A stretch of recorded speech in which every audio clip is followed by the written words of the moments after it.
Okay. Um, another, excuse me, another surprising result that I didn't see coming. I was expecting Brazil to stroll the game, really. I was expecting them to stroll the game, but obviously wasn't to be the case.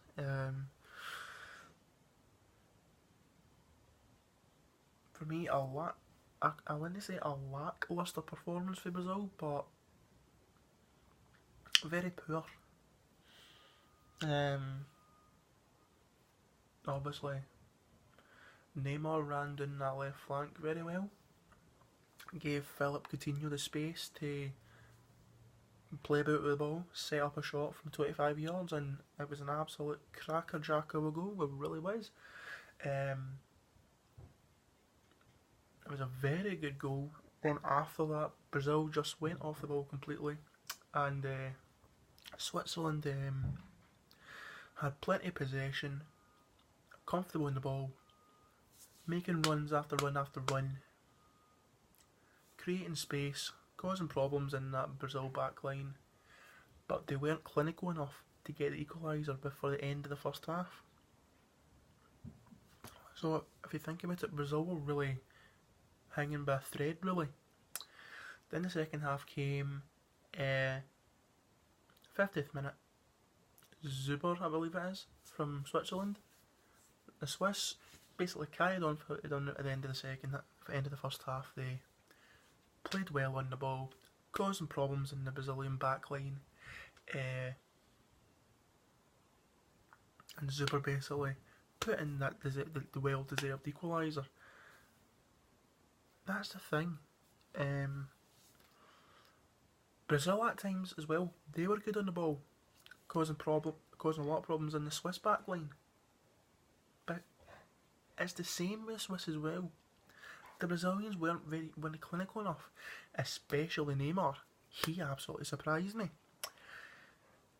Despite the fact he made runs down the left, good runs down the left, setting up Coutinho for other shots, like setting up Coutinho, setting up Gabriel Jesus.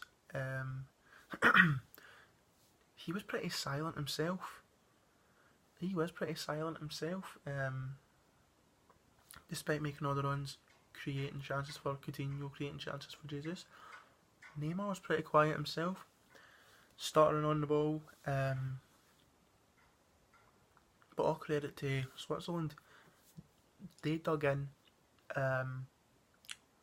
caused problems for the likes of Neymar, caused problems for,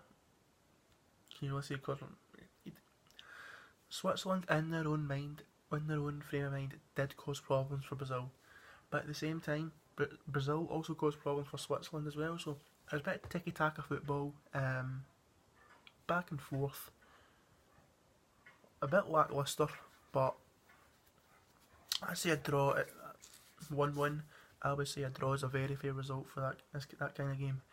Man of the match, I would have to say Philip Coutinho, because of that 25-yarder.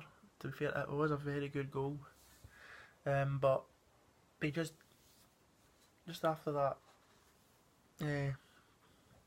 stunner,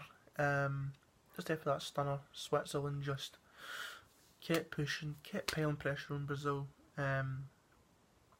dominating the midfield, dominating possession, creating attacks, creating opportunities.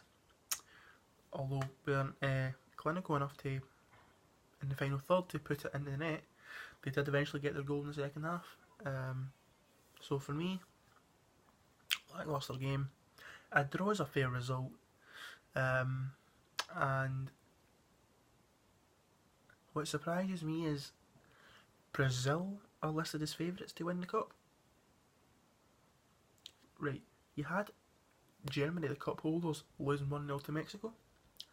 Now you've got Brazil drawing 1-1 with